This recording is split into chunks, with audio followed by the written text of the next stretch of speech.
It was yesterday. Nobody needed to die like that. And it's just not, it's just awful what all it's happened to this little town. On a September night in 2009, a family of 6 settled in for what they thought would be a peaceful evening.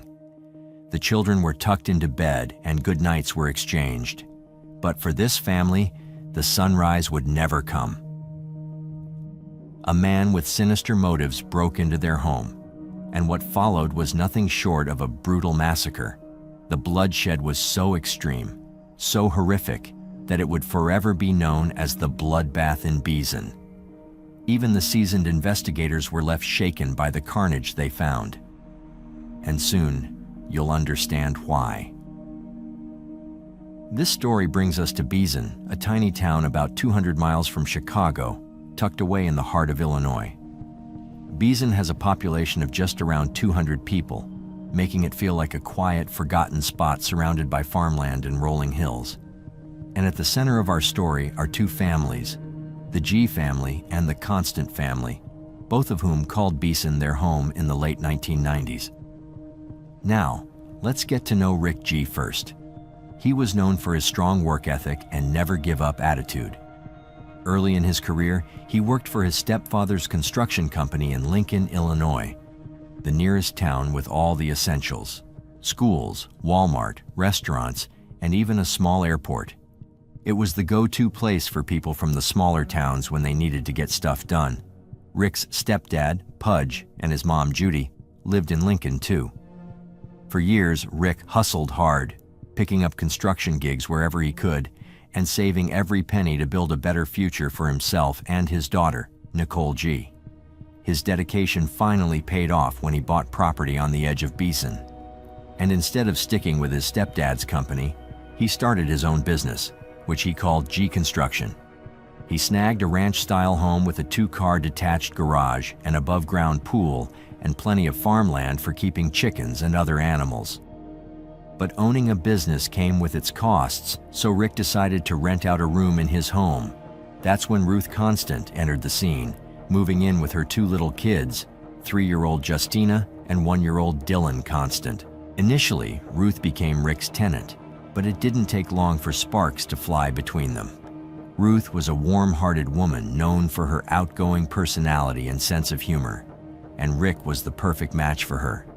As their bond grew stronger, Ruth discovered she was pregnant. In 1997, they tied the knot, with Rick at 34 and Ruth at 27. Not long after, they welcomed a baby boy, Austin, and their home was bustling with life. A year later, they celebrated the arrival of a baby girl, Jessica G., filling their hearts with more joy. Unfortunately, that joy was short-lived as they learned that little Jessica was born with a serious neurological condition, leaving her with disabilities that required around-the-clock care. With no facilities in Beason that could meet Jessica's needs, and unable to afford the necessary care, they reluctantly had to move her 50 miles away to Peoria, Illinois, where she became a temporary ward of the state. It was reported that she died well before the tragic murder occurred. By the way, I post true crime and new cases here every day. So if that sounds like your kind of thing, please consider subscribing. It helps a lot. Going back to the story, Dylan was also showing signs of trouble. According to their relatives, he was full of energy and often acted out, which is typical for kids his age. His teachers frequently sent home behavior reports, and Rick and Ruth worked hard to find ways to help him. Eventually, he was diagnosed with ADHD after they decided to seek therapy for him. While the therapy helped a little, it didn't make a significant difference. However, there was a glimmer of hope when Rick's daughter Nicole turned 18 and started dating Christopher Harris, a 21-year-old local. Their relationship grew serious quickly, and they married, moving just a minute away from Rick's house. Not long after, Nicole discovered she was pregnant, making Ruth and Rick grandparents for the first time with the arrival of little Elisa Harris. They were thrilled, and Nicole and Chris often dropped Elisa off with Ruth while they worked. And in late July 2009, Nicole and Chris welcomed their second baby. To everyone who knew them, they seemed like the perfect family. With a new baby expected to start crawling soon, Rick's stepdad, Pudge, and his grandson, Adam, decided to help Nicole by putting in new carpet in her home that September. The following day, 10-year-old Seton Landstrom ran over to the G's house to show off his new bike. But when he reached the porch, he froze at the sight of blood smeared all over the porch and the door slightly open. Worried, he dashed to Nicole's house where Rick's stepdad had spent the night. As soon as they heard the boys' discovery, they immediately went to the house, and Adam was the first to reach the porch and noticed the blood, as well as a knife at the bottom of the porch steps. When Adam entered the door and turned the lights on, he saw a scene that would haunt him for the rest of his life. Lying in the hallway was Rick, face down in a thick pool of blood. Frozen in shock, Adam dared not to move further. He turned and ran outside to Pudge, telling him to call 911, though he didn't know what to tell the police since he hadn't seen it all firsthand. And when the police arrived, they were met with a huge pool of blood, around 2 to 3 feet wide. As they moved deeper into the house, they saw that Rick's head was completely wrecked, and his body looked like it had been through hell. At first, they couldn't tell how he died, but the gruesome scene made them suspect a shotgun was used. They hadn't even checked the other rooms yet. As they walked down the hallway, they noticed the walls were all messed up, like someone had punched or smashed them. Then they found the second victim, 14-year-old Dylan, curled up on the floor just outside the main bedroom, wearing nothing but shorts. His body was badly hurt, and his head was just as wrecked as Rick's.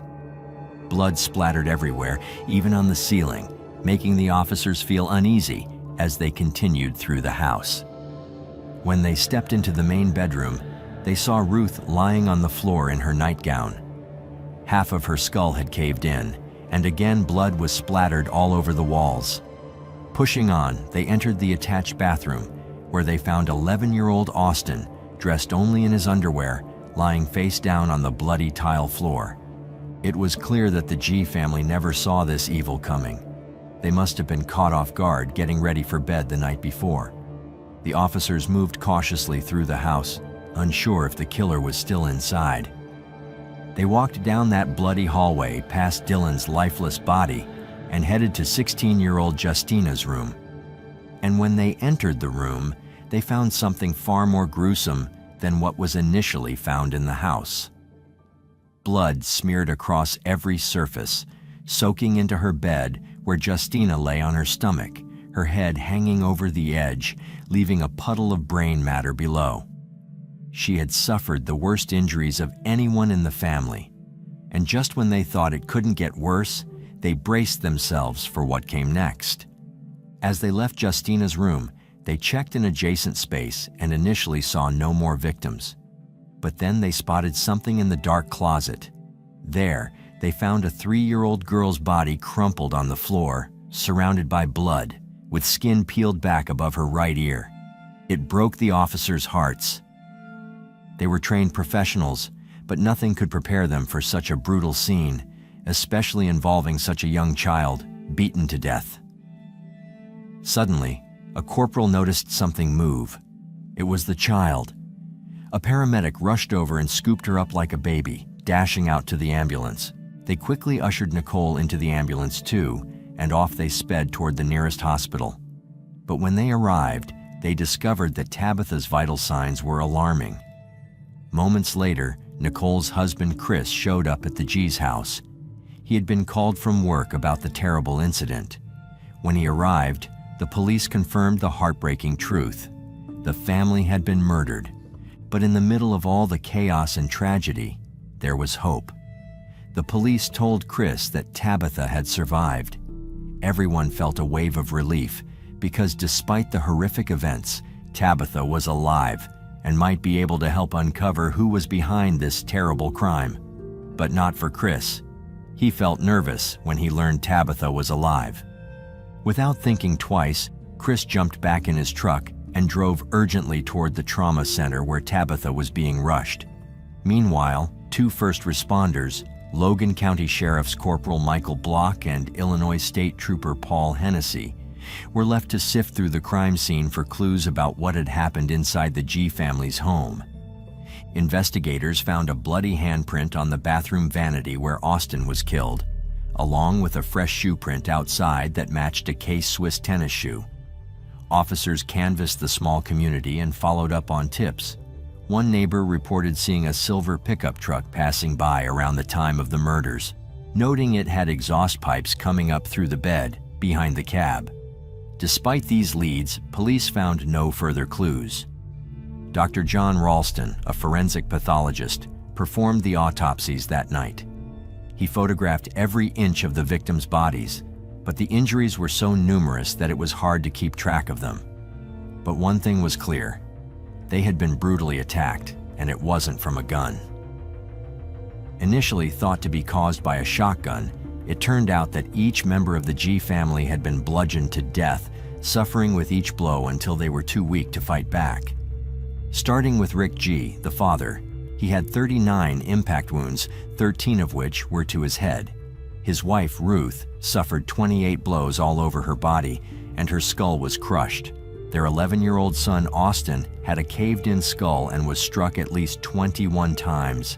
Signs showed he had been pushed against hard objects and someone had stomped on his feet. 14-year-old Dylan had over 100 wounds and was struck at least 52 times. 16-year-old Justina had at least 15 identifiable injuries and was missing the top part of her skull. Meanwhile, Tabitha was in a real fight for her life. Doctors quickly discovered she had multiple skull fractures and serious brain swelling. It was tough for her. She couldn't speak or see because of the swelling in her face. But there was a small silver lining. She could still move her arm, showing she had some strength left. To help her recover, the doctors made the difficult decision to remove a few small pieces of her skull. They hoped this would ease the pressure from the swelling and help her brain heal properly. It was a scary situation, but the medical team was doing everything they could to save her. Nicole remained by Tabitha's side throughout her recovery at the hospital. The atmosphere was tense, with police officers standing vigil behind her hospital bed. They knew Tabitha was the only survivor of the horrific incident, and there was a real concern that the suspect might try to come after her. This made it all the more important for the authorities to keep a close watch on her. Additionally, Nicole did her best to help the authorities, sharing everything she could about her loved ones and what had happened. On the other hand, Chris was a constant source of support for Nicole during this incredibly tough time. He spent hours with her, trying to offer comfort and help her navigate the chaos surrounding them. However, things weren't simple between Chris and Nicole. Their relationship had been tumultuous, filled with ups and downs. They had broken up several times, but had only managed to patch things up again earlier that same year in 2009. Days passed, and the police found themselves at a standstill. Despite following every lead they could, like the details of the suspicious car and the fresh shoe prints, they still hadn't identified any official suspects. The G family had no known enemies. In fact, they were well liked in the neighborhood, known for their generosity and kindness. Many neighbors could vouch for their good nature, painting a picture of a family that was both wealthy and loving. In light of the recent events, the police took precautions and encouraged everyone in the community to secure their homes and stay alert. People just need to take the normal precautions that you would take, the practical measures of at night, lock your door, know where your children are at, and keep track of your neighbors. A week passed, and the funeral for the G family was held on the 28th of that same month. It was a heartbreaking day, but among all the grief, Tabitha was still fighting for her life in the hospital. And while the community mourned, there was also a lingering fear because the killer was still out there and no one knew when or if they might strike again. Then, in a random but significant twist of fate, a major break in the case came at the hospital where Tabitha was being treated. One officer, after finishing his shift in guarding Tabitha, shared an elevator ride with Chris Harris, who had just left Tabitha's room. The officer happened to glance down and noticed Chris's shoes, K-Swiss sneakers with an aggressive tread, just like the shoe print found outside the crime scene. The officer quickly informed detectives, which led to Chris being called in for questioning. They compared his shoe tread to the print found at the scene, but there was a slight discrepancy. The shoes were a half size too big. However, the detectives knew something was off, so they didn't stop there. They collected Christopher Harris's fingerprints and palm prints, sending them to the crime lab for further analysis. To prove his innocence, his brother, Jason Harris, stepped in to defend him, providing an alibi and claiming they had been together the entire time, far away from Beason, where the murders occurred. Meanwhile, Nicole was furious at the mere suggestion that Christopher could be involved. She took to her MySpace page to defend him, writing in an emotional, though error-filled message. "This whole situation is such a mess and so unfair. Not only have my children lost 5 close family members, but now their daddy is being set up and taken away. This is too much to bear." Nicole continued, "There's solid evidence that all 6 victims fought for their lives, and Chris doesn't even have a scratch on him. He's been with us through everything, and now they've taken him too." Nicole wasn't the only one standing up for Chris. His stepmother, Debbie Harris, also spoke out to the media, saying their family believed in his innocence. Chris's father, Ed, was in tears during a phone call with Chris from jail. According to Debbie, Chris was shocked by his arrest and scared for his family's safety, telling his father, "Dad, I'm scared because I know the killers are still out there." He swore he didn't commit the murders. When police booked Chris, they photographed his entire body.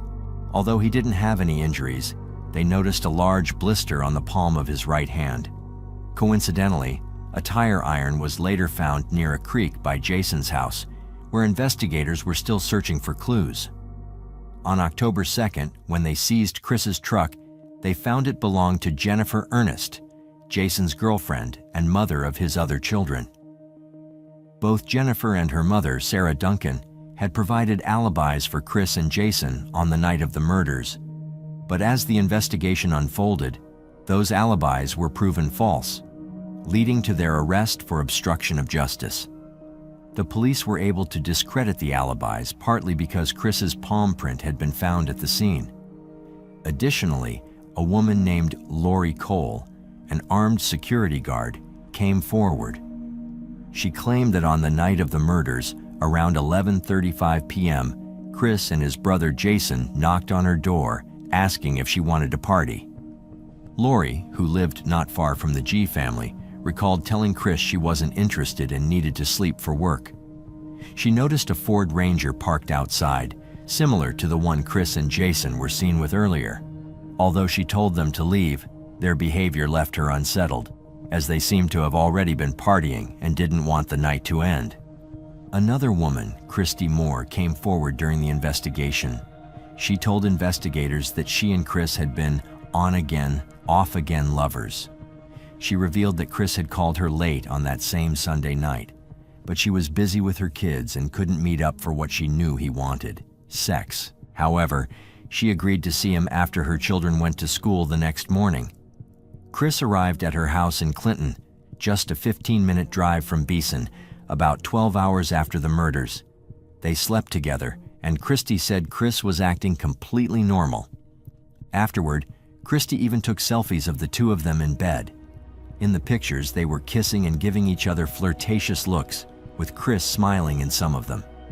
She told investigators that Chris had no visible injuries or marks on his body, and that nothing about him seemed unusual, except that she hadn't seen him in the past 2 months, likely because he had just had a baby with Nicole 2 months earlier.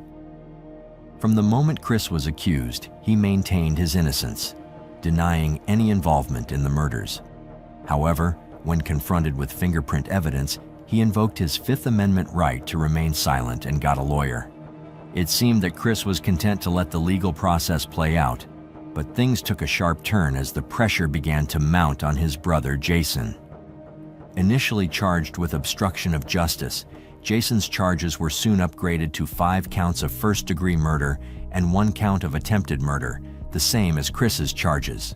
Jason, now facing the possibility of life in prison, had a choice to make: stay silent and support his brother, or tell the truth and save himself. The survival instinct kicked in, and Jason began to talk. The story he told was chilling. According to Jason, the night had started with drugs and alcohol. He and Chris had been out partying hard, drinking, and snorting cocaine. Eventually, they decided they needed a woman's company to keep the night going. They first tried to reach out to some ex-girlfriends, but both women turned them down. That should have been the end of the night, but under the influence of drugs and Chris's heightened libido, the brothers continued their search for female company, which tragically led them to the G family's home. Jason recounted that they had first tried to visit Lori Cole, the armed security guard who lived nearby. He waited in the truck while Chris approached Lori's door, but she turned him away.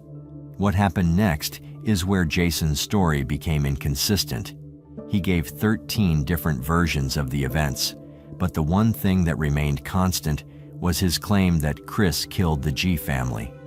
Jason alleged that it was Chris's idea to go to the G residence with the intent of having sex with Justina G, the 16-year-old daughter of the family and Chris's sister-in-law. Chris had convinced himself that Justina had been flirting with him.